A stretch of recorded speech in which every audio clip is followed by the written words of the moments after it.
ચલો તો સ્ટુડન્ટ આજે આપણે પ્રેક્ટિકલ નંબર કયો જોવાના છે? 16. કયો છે? પેરેલલ ઓપરેશન ઓફ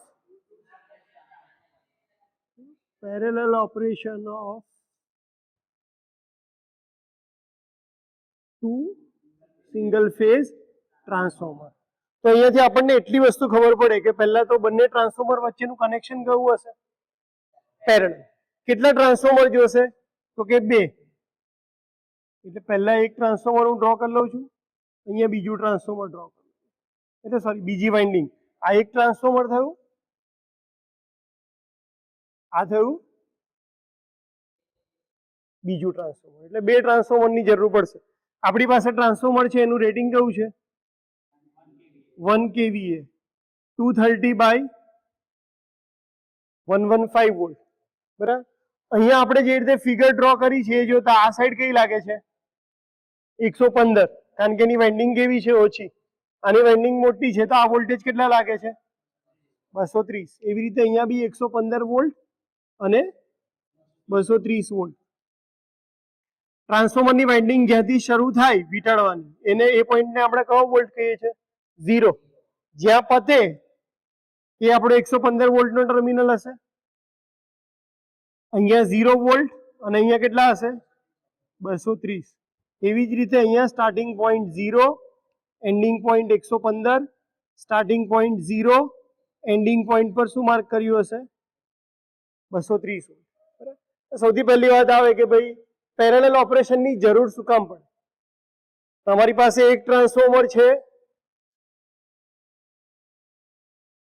અહીંયા તમે લોડ કનેક્ટ કર્યો, ધારો કે લેમ્પ લોડ છે અને 10 એમ્પિયર છે. આ લેમ્પ લોડ છે અને આ ટ્રાન્સફોર્મરની કેપેસિટી 12 એમ્પિયરની છે. સપોઝ આ તમારો સોર્સ છે. તો શું થાય છે કે લેમ્પને કોણ સપ્લાય, કેટલી સપ્લાયની જરૂર છે? 10 એમ્પિયર. ટ્રાન્સફોર્મર કેટલાનું કેપેબલ છે? 12. અત્યારે લોડ 10 એમ્પિયરની ડિમાન્ડ કરતો હોય તો ટ્રાન્સફોર્મરમાંથી બી કરંટ કેટલો જશે? 10 એમ્પિયર જ જશે. તો એ વખતે તમારે 2 ટ્રાન્સફોર્મરની જરૂર પડવાની નથી. પણ ધારો કે હવે કોઈ લોડનું એક્સટેન્શન કર્યું અને બીજી લેમ્પ લોડ લઈ આવ્યો જેની કેપેસિટી બી 10 એમ્પિયર છે અને આ બંને સાથે કનેક્ટ કરી દીધું, તો હવે ટોટલ કરંટ રિક્વાયરમેન્ટ કેટલી થઈ ગઈ? 20 એમ્પિયર. અને આની કેપેસિટી કેટલી છે? 12 એમ્પિયર. લોડ એવું કહે છે કે ભાઈ મને 20 એમ્પિયર આપો, ટ્રાન્સફોર્મર કહેશે કે ભાઈ હું કેટલું સપ્લાય કરી શકીશ? 12 એમ્પિયર. 8 એમ્પિયરનો જે ડિફરન્સ થયો એ બધો ક્યાંથી પાસ થશે? ટ્રાન્સફોર્મરની વાઇન્ડિંગમાંથી જ. લોડ ખેંચ કરે તો ટ્રાન્સફોર્મરને તો આપવું જ પડે જો સપ્લાય કેપેબલ હોય તો. તો હવે ધીરે ધીરે ટ્રાન્સફોર્મરની વાઇન્ડિંગ શું થશે? ગરમ થઈ જશે, કારણ કે એની કેપેસિટી તો કેટલાની હતી? 12 એમ્પિયર. અને ડ્રો કેટલો કરે છે? 20 એમ્પિયર. એટલે ટ્રાન્સફોર્મરની વાઇન્ડિંગ થોડી વારમાં તો શું થશે? બળી જશે. તો તમારી પાસે એની સામે 2 ઓપ્શન છે. અથવા તો આ ટ્રાન્સફોર્મરને રિપ્લેસ કરી દો શેની વડે? 20 એમ્પિયરના ટ્રાન્સફોર્મર વડે. આ પહેલો ઓપ્શન છે. એટલે મેં શું કર્યું? નાનું ટ્રાન્સફોર્મર કાઢી નાખ્યું અને એની જગ્યાએ કયું ટ્રાન્સફોર્મર મૂક્યું? મોટું ટ્રાન્સફોર્મર જેની કેપેસિટી કેટલી હતી? 20 એમ્પિયર. આ એક ઓપ્શન છે તમારી પાસે. અને બીજો ઓપ્શન શું છે કે આ 12 એમ્પિયરનું જ રાખો, નીચે અહીંયા બીજું ટ્રાન્સફોર્મર અલગ લગાડો અને આ બંનેને સાથે પેરેલલમાં કનેક્ટ કરી દો. તો હવે કેપેસિટી વધીને કેટલી થઈ ગઈ? 12 એમ્પિયર ને 10 એમ્પિયર, એટલે કે 22 એમ્પિયર કેપેસિટી છે. લોડ કેટલો લે છે? 20 એમ્પિયર. તો આ પણ એક ઓપ્શન છે. એટલે આપણી પાસે ટોટલ કેટલા ઓપ્શન થયા 20 એમ્પિયર કરંટ માટે? 2. એક કે હું મોટું ટ્રાન્સફોર્મર મૂકી દઉં 20 કે 22 એમ્પિયરનું અને એમાંથી લોડ ચલાવું, અને બીજું છે કે હું 10-10 એમ્પિયરના 2 ટ્રાન્સફોર્મર લગાડું અને બંને કેવા કનેક્ટેડ હોવા જોઈએ? પેરેલલ. સિરીઝમાં કનેક્ટ કરાશે નહીં. સિરીઝમાં કનેક્ટ કરશો તો વોલ્ટેજ કેવો થઈ જશે? કેવો થશે વોલ્ટેજ? કે ટ્રાન્સફોર્મરને સિરીઝમાં કનેક્ટ કરાશે? ટ્રાન્સફોર્મરને કઈ રીતે કનેક્ટ કરાશે આપણાથી? એક જ રસ્તા, પેરેલલ. સિરીઝમાં કનેક્ટ કરો. ધારો કે એવું કહીએ કે આ ટ્રાન્સફોર્મરને હું આ રીતે સિરીઝમાં કનેક્ટ કરું તો ટોટલ વોલ્ટેજ કેટલો થઈ જશે? 230 અને 230 કેટલો થયો? 460 એડિટિવ પોલારિટી હોય તો 460 વોલ્ટેજ થઈ જશે. અને તમારા લેમ્પ કેટલા વોલ્ટેજ માટે ડિઝાઇન થયા હોય? 230. મેક્સિમમ 275 કે 280 વોલ્ટેજ સહન કરી શકે. જેવા 290 ગયા તો એ શું થઈ જશે? ઉડી જશે. એટલે આપણે તો ધ્યાન શું રાખવું પડે કે સિરીઝમાં તો કનેક્ટ થશે નહીં. કનેક્ટ કેવું કરવું પડશે? પેરેલલમાં, જેથી વોલ્ટેજ કેવો રહે? સરખો. 230 નો 230 વોલ્ટ. ઓપ્શન ખાલી એટલો છે કે 20 એમ્પિયર નું એક ટ્રાન્સફોર્મર વાપરું કે 10-10 ના બે પેરેલલ કરું. પહેલા ખાલી ફાયદા જોઈ લઈએ. અહીંયા એક જ ટ્રાન્સફોર્મર થઈ જાય તો તમારે શું છે? જગ્યાનો ખર્ચો નથી. જ્યારે આમાં તો કેટલી જગ્યા રોકશે? બે ટ્રાન્સફોર્મરની જગ્યા રોકશે. બે ટ્રાન્સફોર્મરનું મેન્ટેનન્સ કરવું પડશે. અહીંયા મેન્ટેનન્સ કેટલાનું કરવું પડશે? એકનું. પણ મોટી તકલીફ ક્યાં થાય છે કે જો આ એક જ ટ્રાન્સફોર્મર બગડ્યું 20 નું, તો આખો લોડ શું થઈ જશે? બંધ થઈ જશે. જ્યારે અહીંયા શું થશે? જે ટ્રાન્સફોર્મર બગડ્યું હશે એટલો લોડ બંધ થશે. આપણે કોઈ પણ એક લોડ બેંક બંધ કરી દેશું, બાકી તો કેવું રહેશે? ચાલુ રહેશે. આનો ફાયદો શું થશે કે તમારા પાવર સપ્લાયની રિલાયબિલિટી કેવી થશે? વધશે. રિલાયબલ પાવર સપ્લાય કહેવાશે. અને એટલા માટે સબસ્ટેશનમાં તમે જ્યારે વિઝિટમાં જાઓ તો કોઈ દિવસ એક ટ્રાન્સફોર્મર નથી મૂક્યું. કેટલા હોય? 5-6 મૂક્યા હોય અને બધા કેવા કનેક્ટ કર્યા હોય? પેરેલલ. જેથી કરીને લોડ વધે તો ટ્રાન્સફોર્મર વધારે, લોડ ઘટે તો ટ્રાન્સફોર્મર કયું યુઝ કરશે? એક જ ટ્રાન્સફોર્મર યુઝ કરશે. જેમ જેમ લોડ વધતો જાય એમ તમારે ટ્રાન્સફોર્મર પેરેલલમાં કનેક્ટ કરતા જવાય. તો ખાલી આ મેઇન એક જ એડવાન્ટેજ છે કે તમારી પાવર સપ્લાયની રિલાયબિલિટી વધે છે. એટલા માટે આપણે એકની જગ્યાએ કેટલા ટ્રાન્સફોર્મર પેરેલલમાં કનેક્ટ કરીએ છીએ? 2 અથવા 2 કરતા વધારે. જેટલા પછી જેટલો લોડ એ પ્રમાણે તમે ટ્રાન્સફોર્મર પેરેલલમાં કનેક્ટ કરતા જશો. એટલે રિક્વાયરમેન્ટ ખબર પડી ગઈ કે ભાઈ પેરેલલ ઓપરેશન કેમ કરવાનું? તો કે ભાઈ તમારી લોડની ડિમાન્ડ વધારે છે સિંગલ ટ્રાન્સફોર્મરની કેપેસિટી કરતા. એટલા માટે આપણે બીજું ટ્રાન્સફોર્મર જોડે કનેક્ટ કર્યું છે કે બંને ટ્રાન્સફોર્મરની મદદથી તમારી જે લોડ ડિમાન્ડ છે એ ફૂલફિલ થાય છે. પણ જ્યારે તમે એક કરતા વધારે ટ્રાન્સફોર્મરનો યુઝ કરો ત્યારે એક મોટો ક્વેશ્ચન આવીને ઉભો રહે છે. એ છે પોલારિટીનો. 15મા પ્રેક્ટિકલમાં આપણો પોલારિટી ટેસ્ટ પ્રેક્ટિકલ હતો. એમાં આપણે જોયું હતું કે ભાઈ ટ્રાન્સફોર્મરની 2 ટાઈપની પોલારિટી હોય. કઈ કઈ? અથવા તો ટ્રાન્સફોર્મરની એડિટિવ પોલારિટી હોય, અથવા તો કેવી થઈ જાય? સબટ્રેક્ટિવ પોલારિટી થઈ જાય. એટલે કે આ 230 અને 230 જો એડ થઈ જાય તો વોલ્ટેજ કેટલા થઈ જાય? 460. તો આમાં સર્ક્યુલેટિંગ કરંટ ફ્લો થવા લાગે અને એ ટ્રાન્સફોર્મરની વાઇન્ડિંગને શું કરે? બાળી પણ શકે છે અને અહીંયા એટલો વધારે કરંટ થાય કે ફ્યુઝ જે હોય સપ્લાય સાઈડનો એને પણ ઉડાડી દે.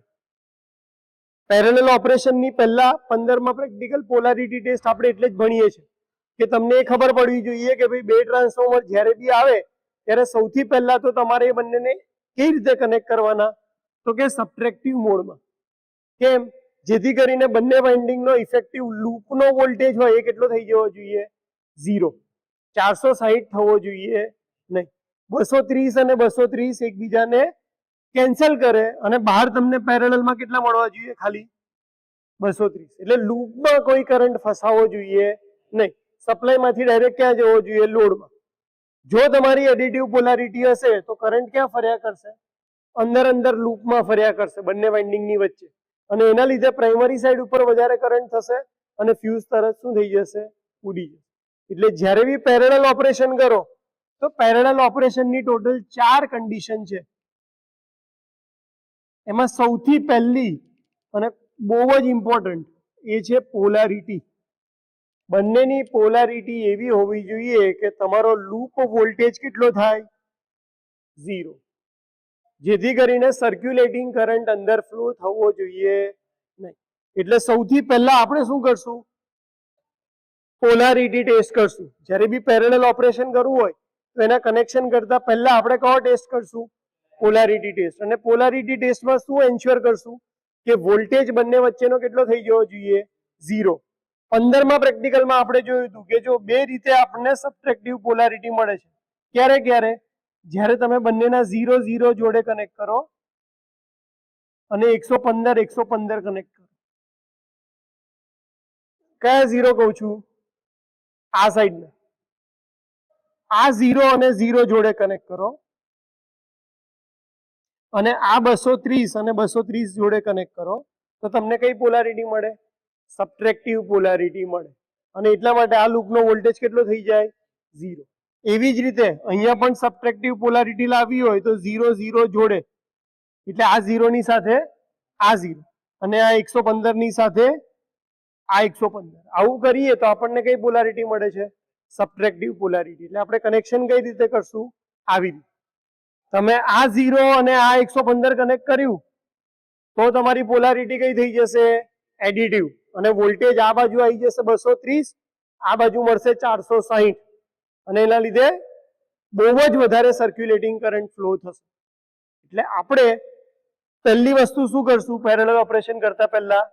Polarity test. અને પોલારિટી ટેસ્ટ આગળ આપણે કર્યો જ છે એટલે આપણને ખબર છે કે આપણે કનેક્શન કેવી રીતે કરશું. પ્રાઇમરી સાઈડના 0 અને 0 નો પોઈન્ટ જોડે, 115 અને 115 નો પોઈન્ટ જોડે.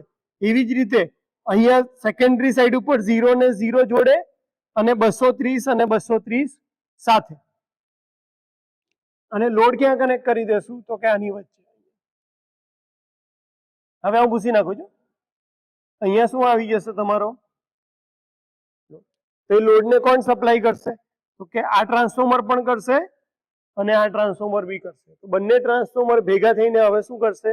લોડ સપ્લાય કરશે. આ કનેક્શનમાં કેટલા વોલ્ટેજ પર કરશે? 230 ઉપર. ઇનપુટમાં આપણે કેટલા આપવા પડે? 115. ખ્યાલ આવે છે ને? અહીંયા 115 આપશો, આ કનેક્શન આની જોડે છે, આ કનેક્શન આની જોડે છે, એટલે અહીંયા બી કેટલા મળી જશે? 115. આ બાજુ 115 તો અહીંયા કેટલા મળશે? 230. અહીંયા બી કેટલા મળશે? 230. પણ બંને સબટ્રેક્ટિવ મોડમાં છે એટલે આખી આ લૂપનો વોલ્ટેજ કેટલો થઈ જશે? 0. એવી રીતે અહીંયા બી આ જે દેખાય છે આટલી લૂપનો વોલ્ટેજ કેટલો થઈ જશે? 0. આ કમ્પ્લીટ થાય પછી જ આપણે આગળ વધવાનું છે. બીજું છે કે ભાઈ બંનેનો વોલ્ટેજ રેશિયો કેવો આવવો જોઈએ? સેમ. વોલ્ટેજ રેશિયો અને કેવીએ રેટિંગ આ સેમ ના હોય તો બી ચાલે, પણ હોય તો તમારા માટે બહુ ઈઝી થઈ જાય. મેઇન શું સેમ હોવું જોઈએ?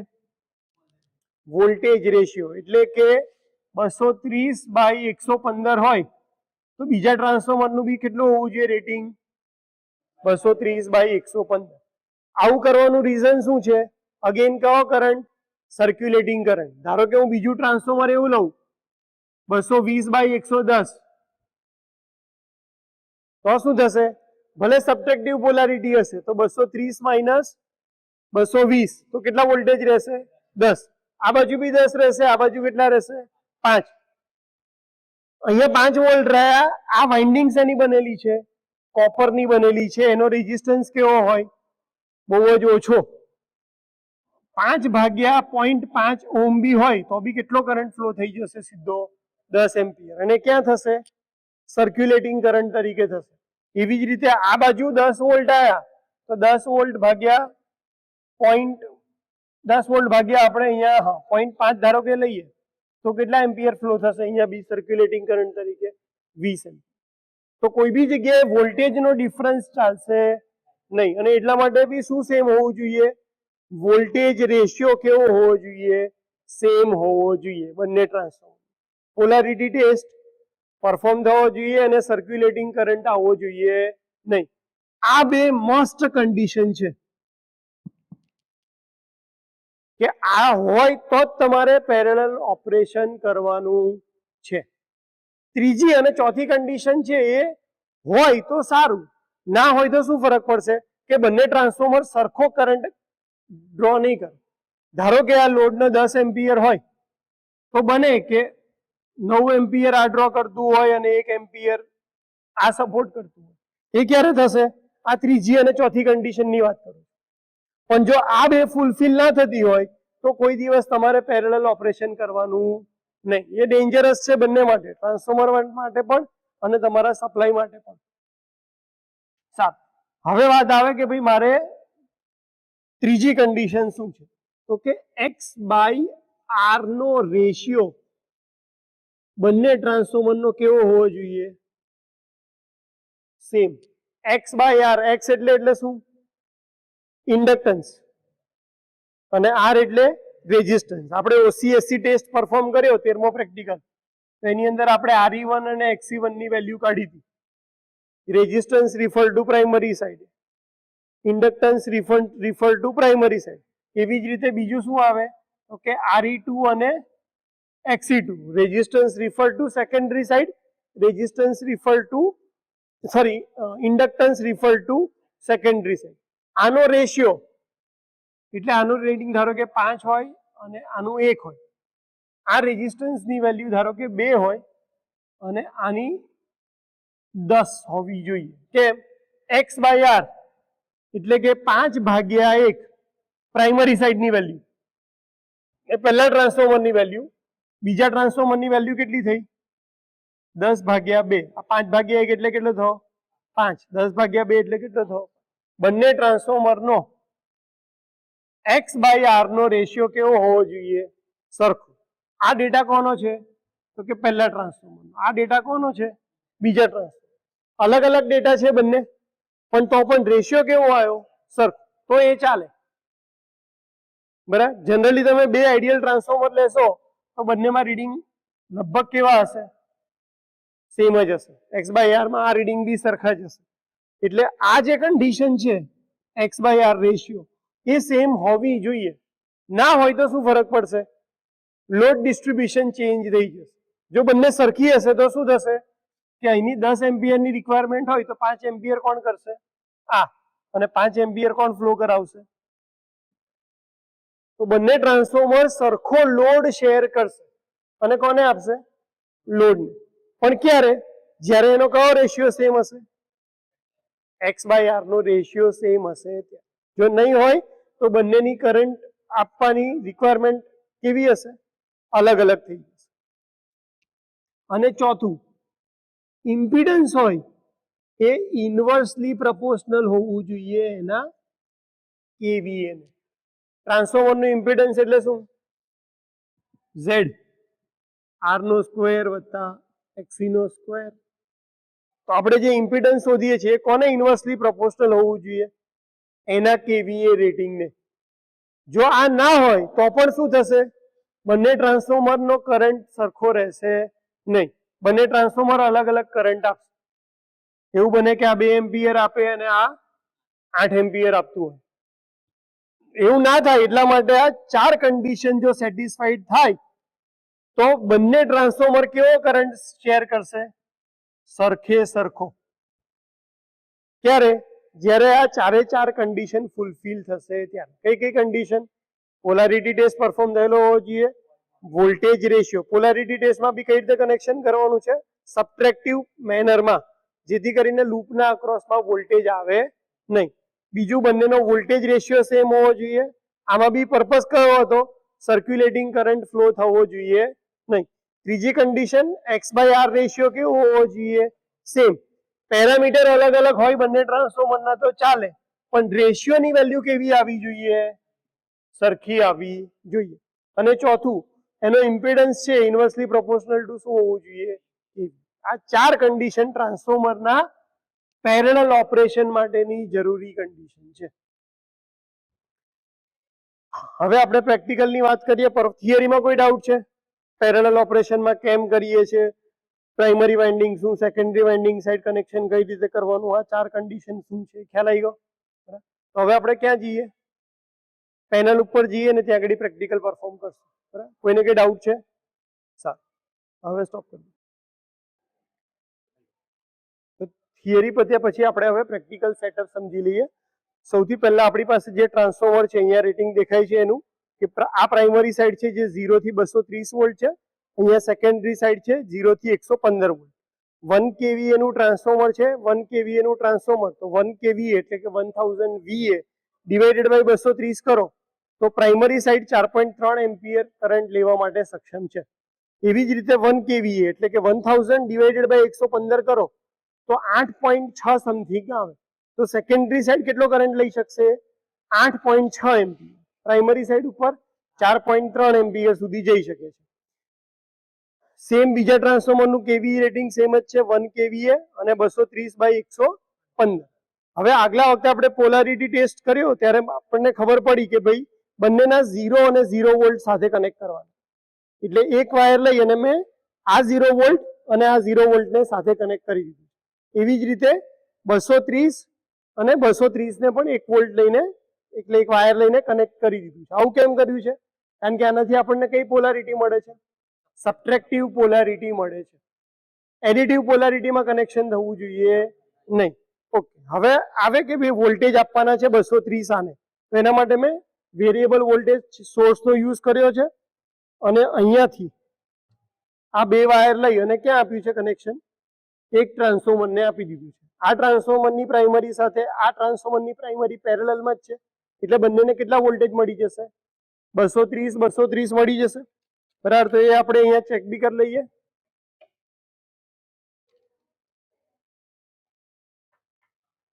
તો અહીંયા 230 વોલ્ટ આપ્યા છે પ્રાઇમરીમાં. કનેક્શન પ્રોપર હશે તો અહીંયા પણ 230 મળી જશે. ટ્રાન્સફોર્મર ફંક્શનિંગ છે કે નહીં એ બી ચેક કરવું પડે, એટલે આપણે સેકન્ડરી સાઈડ પર જોઈ લેશું કે અહીંયા 115 આવે છે કે નહીં. તો આ ટ્રાન્સફોર્મર ઉપર આવે છે 115, અહીંયા પણ કેટલા આવે છે? 115 વોલ્ટેજ આવી જાય છે. એનો મતલબ કે ટ્રાન્સફોર્મર પ્રોપર વોલ્ટેજ જનરેટ કરી રહ્યો છે.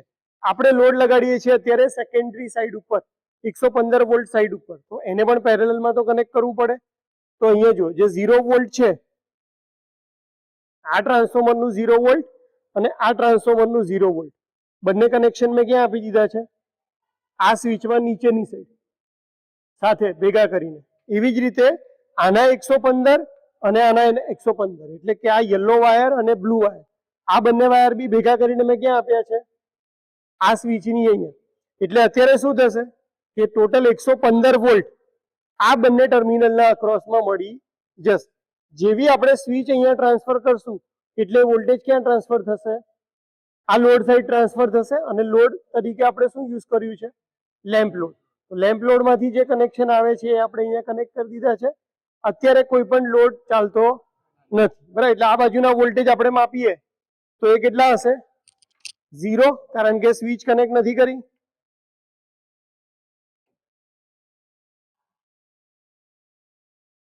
બરાબર. અને અહીંયા કેટલા વોલ્ટેજ હશે? 115, જે આ ટ્રાન્સફોર્મર માંથી આવે છે.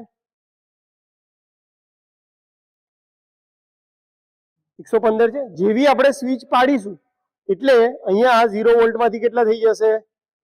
115 થઈ જશે. જોઈ થઈ ગયા. એટલે તમારો લોડ અત્યારે કનેક્ટ થઈ ગયો. હવે તમે લેમ્પ લોડની સ્વિચ પાડશો તો લોડ ડાયરેક્ટ કોણ શેર કરશે? આ બંને ટ્રાન્સફોર્મર. ખ્યાલ આવે છે? અને પછી આપણે સિમ્પલી શું કરવાનું છે? બંને ટ્રાન્સફોર્મર ઉપર એક એક ક્લિપ ઓન મીટર કનેક્ટ કરી દેશું, જેથી આપણને ખબર પડે કે આ બંને ટ્રાન્સફોર્મર થઈને કેટલો લોડ શેર કરે છે. બંનેનું ટોટલ કરશું. ધારો કે આ 1 એમ્પિયર લે અને આ બી 1 એમ્પિયર લે, તો આપણને ખબર પડી જાય કે ટોટલ રિક્વાયરમેન્ટ લોડની કેટલી હતી? 2 એમ્પિયર. અને શેર કોને કર્યું? તો કે બંને ટ્રાન્સફોર્મરે અડધું અડધું. અને એ ક્યારે કરશે? જ્યારે 4 કન્ડિશન ફૂલફિલ થતી હશે તો. અને સાથે સાથે આપણે શું કરશું? રીડિંગ લખતા જશું. ખ્યાલ આવે છે ને કે ભાઈ I1 નું રીડિંગ કેટલું, I2 નું રીડિંગ કેટલું, એટલે આપણને ખબર પડશે કે બંને ટ્રાન્સફોર્મર કેટલો લોડ શેર કરે છે. એટલે આ ટ્રાન્સફોર્મરની અંદર પ્રેક્ટિકલમાં આપણે જે રીડિંગ લેવાના છે એમાં શું આવશે? તો કે ભાઈ I1, I2 અને ટોટલ I. કારણ કે પ્રાઇમરી અને સેકન્ડરીના વોલ્ટેજ આપણને ખબર જ છે કે primary side 230 volt, secondary side 115, એટલે એ વોલ્ટેજ તો દર વખતે સેમ જ રહેવાના છે, તમે લખી લેશો. પણ મેઇન 3 રીડિંગ આપણે જે લેવાના છે કયા છે? Current share by transformer 1, current share by transformer 2, અને બંનેનું સમેશન કરશો તો તમને શું મળશે? ટોટલ કરંટ મળશે. ખ્યાલ આવી ગયો? એટલે આપણે શું કરતા જશું? ધીરે ધીરે અહીંયાથી લેમ્પ લોડ વધારતા જશું અને સાથે સાથે રીડિંગ લખતા જશું કે ભાઈ કેટલો કરંટ કયું ટ્રાન્સફોર્મર શેર કરે છે. બરાબર. અહીંયા કઈ કેટલા એમ્પિયર સુધી આપણે મેક્સિમમ જઈ શકશું? આ બાજુ 115 સાઈડ કેટલા? 8. 1 kVA છે એટલે 1 kVA 1000 divided by 115. 1 kVA 1 k એટલે 1000, V એટલે વોલ્ટેજ, A એટલે એમ્પિયર. તો તો 1000 VA છે એને ભાગ્યા હું 115 કરી નાખું એટલે VV નીકળી જાય. તો 1000 ભાગ્યા 115, તો આ સાઈડ હું કેટલો કરંટ લઈ શકીશ? 8.6 એમ્પિયર સુધી કરંટ હું લઈ શકીશ. એવી જ રીતે આ બાજુ કેટલા થશે? 1000 ભાગ્યા 230 એટલે કે 4.3 એમ્પિયર સુધી પ્રાઇમરી સાઈડ આપણે એ લોડ લેશે જ્યારે આ 8.6 લેતું હશે ત્યારે. કોઈ એવું કહે કે ના સર મારે ઊંધું કરવું છે, 115 ને સપ્લાય આપવો છે અને 230 સાઈડ લોડ કનેક્ટ કરવો છે, તો એ વખતે એને ધ્યાન શું રાખવું પડે કે ટોટલ કરંટ 4.3 એમ્પિયર કરતા વધારે જવો જોઈએ નહીં. અત્યારે બી હું લોડ કરંટ લઈશ તો બંનેનું સમેશન કહીને ટોટલ ચેક કર્યા કરીશ કે કેટલા કરતા વધારે ના જવો જોઈએ, 8.6 કરતા. કેમ? આપણે અત્યારે ક્યાં કનેક્ટ કર્યું છે? 115 ની બાજુ. કોઈ એવું કહે કે ના હું 230 ની બાજુ કરીશ, તો એવી રીતે બી પેરેલલ ઓપરેશન તો પરફોર્મ થશે જ, પણ 230 સાઈડ કનેક્ટ કરશો તો એ વખતે તમે લોડ કેટલો લઈ શકશો? ખાલી 4.3 એમ્પિયર સુધી. આ વસ્તુ તમારે ખાસ પ્રેક્ટિકલ વખતે ધ્યાન રાખવાની છે. બાકી તો રીડિંગ સિમ્પલ જ છે. ધીરે ધીરે લેમ્પ ચાલુ કરતા જાઓ અને કરંટની વેલ્યુ લખતા જાઓ. ક્યાં સુધી જશું આપણે? 8.6 એમ્પિયર સુધી. અને જો 230 સાઈડ લોડ કનેક્ટ કરો તો 4.3 સુધી આપણે જશું અને રીડિંગ લખતા જશું. જો અહીંયા તમારું ઓબ્ઝર્વેશન ટેબલ આપ્યું છે, તમારે પ્રાઇમરીના વોલ્ટેજ લખવાના છે, સેકન્ડરીના વોલ્ટેજ લખવાના છે, load current by transformer 1, load current by transformer 2 અને ટોટલ લોડ કરંટ. આ રીડિંગ લખી લેશું જેથી આપણને ખબર પડે કે કયું ટ્રાન્સફોર્મર કેટલો લોડ શેર કરે છે. જો બંને ટ્રાન્સફોર્મર સરખો લોડ શેર કરે એનો મતલબ બંનેના પેરામીટર કેવા છે? સરખા. X/R રેશિયો બી સેમ છે અને Z ઇન્વર્સલી પ્રોપોર્શનલ ટુ KVA વાળું પણ બરાબર. પણ જો બંને ટ્રાન્સફોર્મર અલગ અલગ લોડ કરંટ શેર કરતા હોય તો એનો મતલબ કે એના પેરામીટર બરાબર નથી અને એ પેરામીટર પ્રમાણે એ કરંટ શેર કરી રહ્યો છે. તો પ્રેક્ટિકલમાં કોઈ ડાઉટ છે? આને કઈ સ્વિચ કહેવાય? DP/DT, double pole double throw. બે સાઈડ બે પોલ છે, આ બે પોલ દેખાય છે. ડબલ થ્રો કેમ કીધા? હવે હું જો અત્યારે બંધ કરી દઉં છું, કારણ કે સેન્ટરમાં પોઝિશન છે. આ બાજુ થ્રો કર. કોનો હતો? ખબર નહીં, કોઈનો હતો. કટ નહીં કરો, ખાલી કટ થઈ ગયો. તો આ જે કનેક્શન કોની જોડે થશે? આની જોડે. આ બાજુ થ્રો કરીશ તો કનેક્શન કોની જોડે થશે? તમે ધારો કે કનેક્શન કરી બી લીધું પણ ભૂલથી આમ લખી દેશો તો તમારો લોડ ચાલુ થશે. જો અત્યારે હું ગમે એટલું ચાલુ કરીશ તો ચાલુ થશે નહીં. લોડ તો ક્યારે ચાલુ થશે? જ્યારે હું ક્યાં કનેક્ટ કરીશ? પહેલી વાર. પણ ડબલ પોલ ડબલ થ્રો, આ બાજુ બી થ્રો થઈ, આ બાજુ બી થ્રો થઈ. ખાલી આ બાજુ થ્રો થાય એવી સ્વિચ હોય તો શું કહેવાય? Double pole single throw, DPST switch. Double pole single throw, એક જ બાજુ થ્રો થઈ શકે એવું છે. પણ આ સ્વિચ કેવી છે? બંને બાજુ થઈ શકે એવી છે, એટલે આને શું કહેશું? DP/DT switch, double pole double throw switch. બીજી કઈ રિક્વાયરમેન્ટની જરૂર પડી આપણને? Clamp on meter. શેના માટે? તો કે બંને ટ્રાન્સફોર્મરના ઇન્ડિવિજ્યુઅલ કરંટ માપવા માટે કે કેટલો લોડ લે છે. બીજા બે ઇન્સ્ટ્રુમેન્ટ કયા જોઈએ આપણને?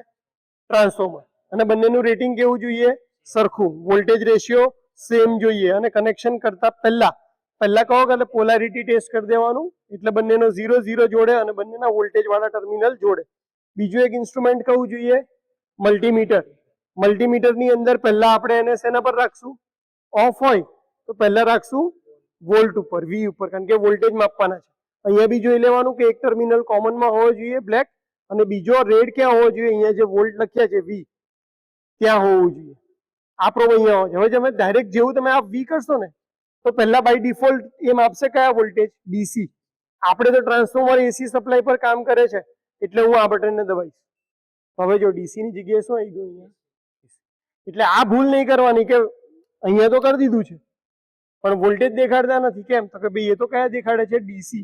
તમારે પછી ચેન્જ કરીને AC એટલે વોલ્ટેજ લાવી અને ચેક કરી લેવાનું કે ભાઈ જેટલા વોલ્ટેજ આપવા છે એટલા જ વોલ્ટેજ ક્યાંથી સેટ કરવાના? આ વેરિયાકની મદદથી સેટ કરવાના. 230 આપવા છે તો 230 સેટ કરો, 115 આપવા છે તો 115 સેટ કરો. બરાબર? કોઈ કે સર 230 ની જ કેપેસિટી છે, ડાયરેક્ટ સ્વિચમાંથી આપી દો તો ચાલે ને પેનલ બોર્ડ ઉપરથી. પણ પેનલ બોર્ડ ઉપર 240 બી આવતા હોય ને 250 પણ આવતા હોય. આપણે એને રેટેડ વોલ્ટેજ આપવાનો છે. રેટેડ વોલ્ટેજ એટલે ઇન્સ્ટ્રુમેન્ટ ઉપર જે લખ્યો હોય એનો સ્ટાન્ડર્ડ ઓપરેટિંગ વોલ્ટેજ. એટલા માટે અહીંયા ભલે 260 આવતા હોય, પણ મેં એડજસ્ટ કરી અને એક્ઝેટ ને કેટલા આપ્યા? 230. તો એ વોલ્ટેજ એક્ઝેટ આપવા માટે આપણને શેની જરૂર પડે? વેરિયાકની. તો આ આપણા માટે જે વેરિયેબલ પાવર સપ્લાય છે એની અંદર બે ટાઈપના સપ્લાય અવેલેબલ છે. આ બાજુથી એસી સપ્લાય મળે છે, આ બાજુથી ડીસી મળે છે. એટલે મારે તો એસી જોઈએ છે એટલે મેં કનેક્શન ક્યાં આપ્યું છે? આની જોડે, એસી જોડે. આની સાથે આનું વાયર કનેક્શન પેરેલલમાં, આની સાથે આનું કનેક્શન પેરેલલ. ખ્યાલ આવી ગયો? પ્રેક્ટિકલમાં કોઈ ડાઉટ છે? જાતે કરવાનું આવશે તો ફાવશે?